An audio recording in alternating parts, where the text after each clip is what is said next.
What is it like to be blind? That's today's video. Let's get right into it. Hey everyone, welcome back to another Blind to Billionaire video. If you're new here, please consider hitting the subscribe button. But lately I've had a lot of people reaching out to me saying, wait, you're blind?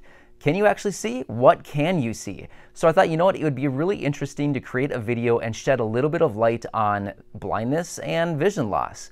So let me give you a little bit of background about myself, and then I'll get into more of the details of what it's actually like to be someone without vision. So I'm actually 35, and I was diagnosed at the age of 15 with something called retinitis pigmentosa. So essentially that just means the photoreceptors in my eyes, otherwise known as rod and cone cells, as you've probably heard of them, they're basically just slowly depleting. And by that, my vision as a result is slowly but progressively also depleting.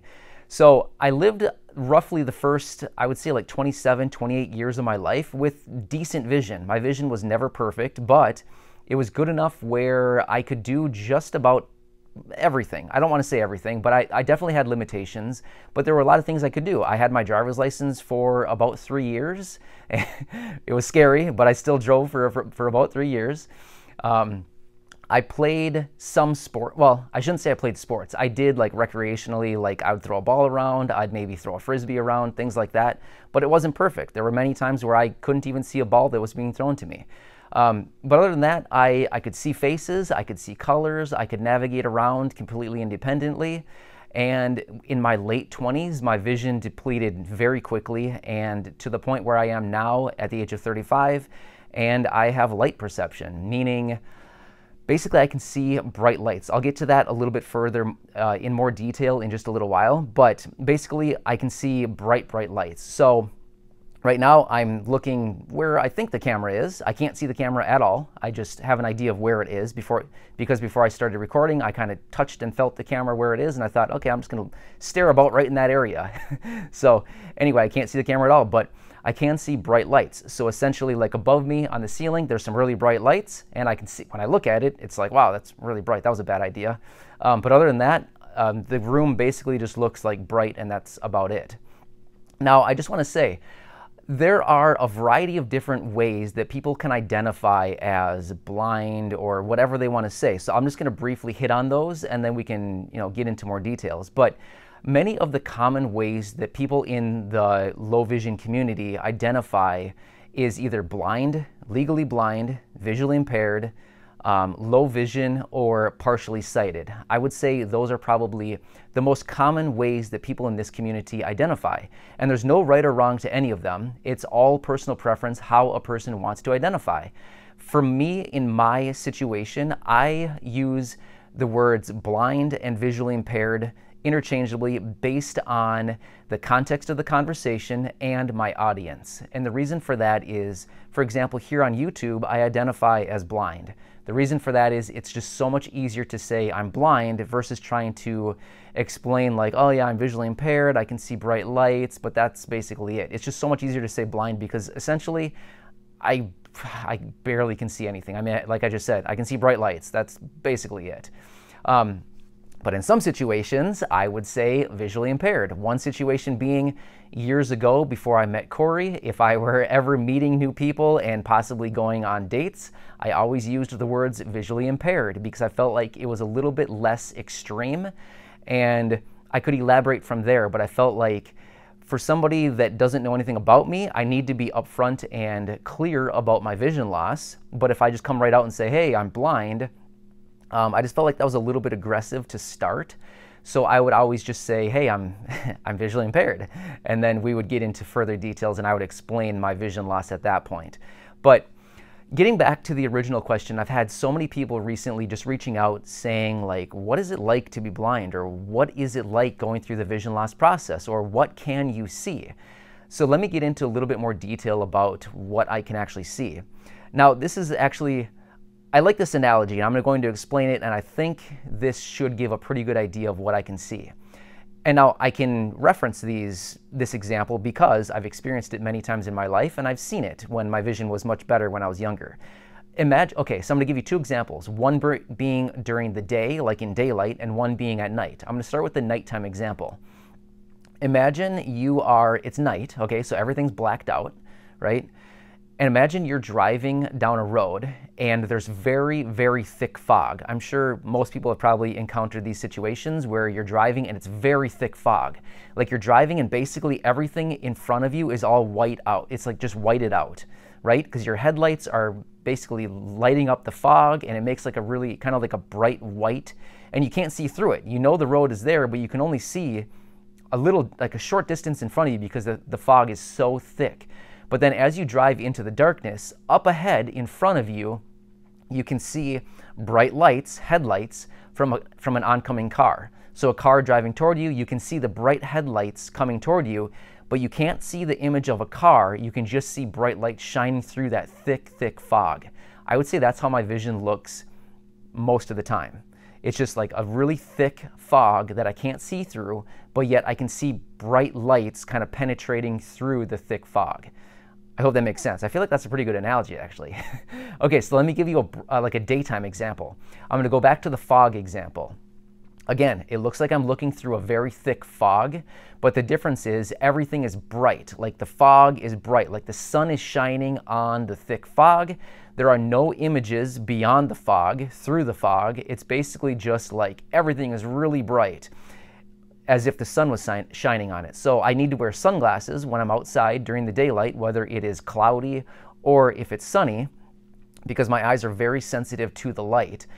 But again, there are no images necessarily. It's just like looking through this really thick white fog that no images appear.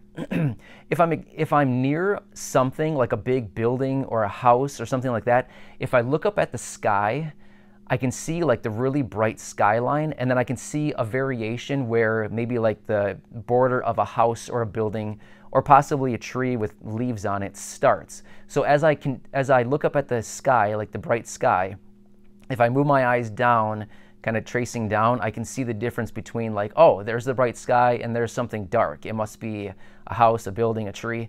I can't identify what that is. I can just identify that there's something dark along the skyline versus the bright sky. So I hope that makes sense. So I don't know. I hope this example is making a little bit of sense on like what it's like to be blind. Now, I've also had people ask me, do you think all day like about your low vision? And honestly, I would say for the most part, I almost never think about it.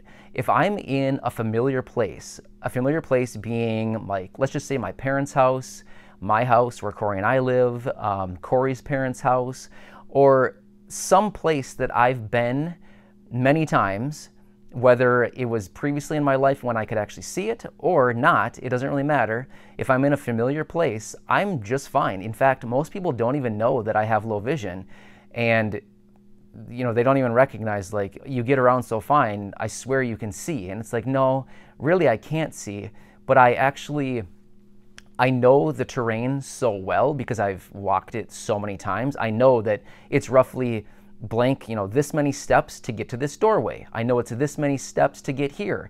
I can feel the transition in flooring. I use different markers, like different navigation points throughout wherever it is. Like maybe I'm in a house. I use these different navigation points to give me references of where I am. So let me give an example of that. For example, if I'm at, let's say, my parents' house, if I walk down, let's say, a hallway and I look to my left and there's a bright light, I know that, okay, that's this room because there's a window right there, right? So I've walked down the appropriate number of steps that I feel like it should be down a hallway, and then there's a bright light on my left. Okay, there's the window. Perfect. I know right where I am. Or maybe there's a creak in the floor somewhere. That creak would identify, oh yes, here I am. Maybe there's a transition in flooring going from hardwood to carpet. Okay, great. I know right where I am. No problem.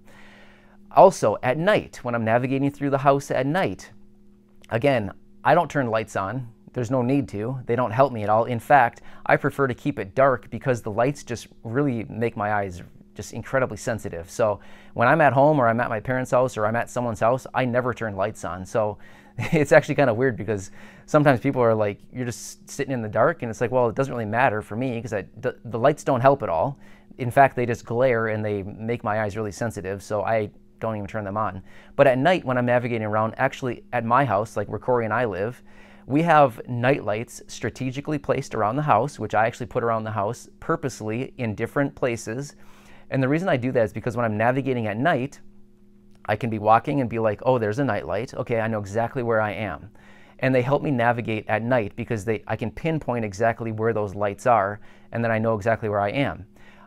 One interesting thing is, so I do not all the cleaning, but there's different cleaning tasks that I do around the house, vacuuming being one of them. What's actually interesting when I vacuum is, so I'm on the floor like doing the whole back and forth vacuum thing, and I'm looking down, not that I can actually see where I'm going, but I'm just looking down because naturally that's what I do when I vacuum. But sometimes I get so incredibly turned around and disoriented, it is like scary. When I look up from vacuuming, I'm like, where am I? I have no clue where I am. I know, like, sometimes it's a little bit scary because I'll like look up from vacuuming and be like, I have no clue where I am right now. And it's a little bit scary, but then I have to remember, it's like, okay, I'm not standing in the middle of a highway right now. I'm completely safe. I'm in the house. It's just, I have no clue where I am. And then I look around a little bit and I need to find some of those navigation points, like my landmarks that I have around the house. Maybe it's a window. A window simply could be, I just look at the window and think, okay, it's bright right there. That's a window. I know I started vacuuming in this room. If the window's there, that would mean that I am roughly blank. Like I'm in this location of the house, if that makes sense. Sometimes I get completely disoriented and I walk right into a wall. I'm not saying that it happens very often, but when I get disoriented and I'm not familiar with my exact surroundings, like at that time, like I was just saying a little while ago, I know roughly how many steps it is to get from like blank doorway to the next doorway. I know how many steps it is to get from the doorway to the stairs, things like that. But if I get turned around just a little bit when navigating, basically my path has been like disoriented. So then I'm off, and even just being off half of a step could be the result of me walking right into a wall. And I've learned that walking around the house, if I'm disoriented, the first thing I do is I put my arms out in front of me. I'll typically put my arms like this, and the reason for that is for protection, because there have been many times that I've not done that and I've been injured as a result. So I've learned through trial and error and through injury that if I get disoriented, the best thing to do is put my arm out in front of me, at least one arm out in front of me, so that I have at least 1 foot of leeway before there's possibly impact. Now again, that doesn't happen all the time, but it happens, occasionally when I get turned around. But don't get me wrong, just because I have low vision or anybody else in this community, it's not like we're walking around, walking into walls and stuff. I would say blind and visually impaired people are incredibly skilled at navigation. Like, there are many times when people watch me walk around and they're like, I have no idea how you do it. You can't see, but yet you walk around like you can see. It's like, for the reasons I just explained, because I know the feeling of different spaces. Provided they have parameters, I can navigate around just fine. And there's other people in this community, I would say basically everybody who has low vision, that can do the exact same thing. And a lot of us in this community also use other techniques or guides, something like maybe a guide dog or possibly a white cane. There's also technology out there that some people use to help navigate, but I would say people in this community are incredibly skilled at navigation, and I still see some people who navigate around. Well, I shouldn't say see. I interact with people on this channel who are blind or low vision, whatever, and navigate around, and they impress me even. That's just like, wow, that's really cool. I'm excited to get to the point where I can be as confident as they are.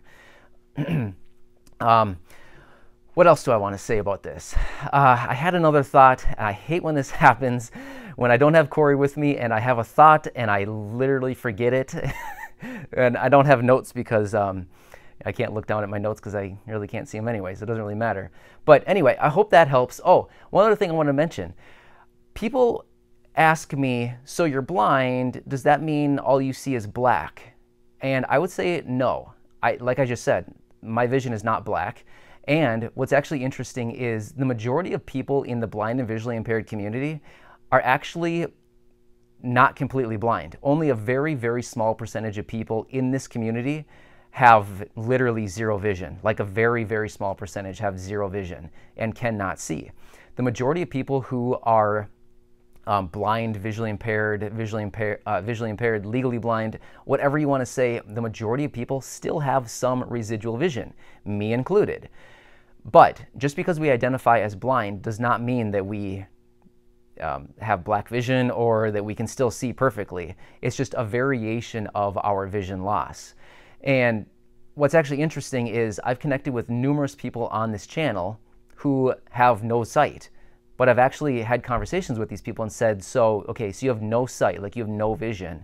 What do you see? Because I'm curious too. Like, I realize it's a hard question to ask people because I don't want to come off sounding rude, but realistically, like, I'm wondering, you can't see what can you see? And in most situations from those people I've interacted with, they say, my world is not black. In fact, I still see like lights. I can still, let me back up. They don't see like physically with their eyes, they don't see lights, but in their mind's eye, like in their visualizations, they see like flashes of lights, maybe fireworks, maybe like pinwheels. They see of different colors and flashes. So it's not like their world is completely black, but they're still seeing in their mind's eye. They're still able to see like that there's something there, if that makes any sense.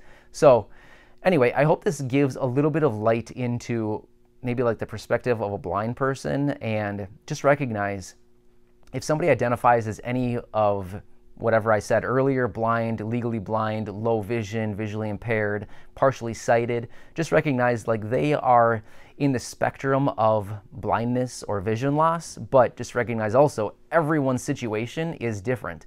And I've realized that through connecting with thousands of people here on this channel who have vision loss, and it's just been so interesting getting to know these people because it's just so interesting to see that everybody has really different, like all of us are so similar in so many ways with our vision loss, but yet at the same time, our vision is so different. Like for example, I said earlier, I was diagnosed with retinitis pigmentosa. I've connected with tons of people on this channel who have RP. RP is the short name for retinitis pigmentosa, but it's so interesting because all of us can see differently. Like our vision loss is so similar, but at the same time, it's so different at the same time. But really interesting stuff. Anyway, I hope this gives you a little bit more clarity into the perspective of a blind person. Anyway, if you have any questions, comments, anything you want to leave below, feel free to stick it down in the comments section. Otherwise, I really hope that you enjoyed this video and that it gave you a little bit of light into like my life, what I can see, and hopefully other blind and visually impaired people. So have a great day, everybody. Thanks so much for your continued support. It truly means a lot to Corey and me. Anyway, have a great day. I'll catch you.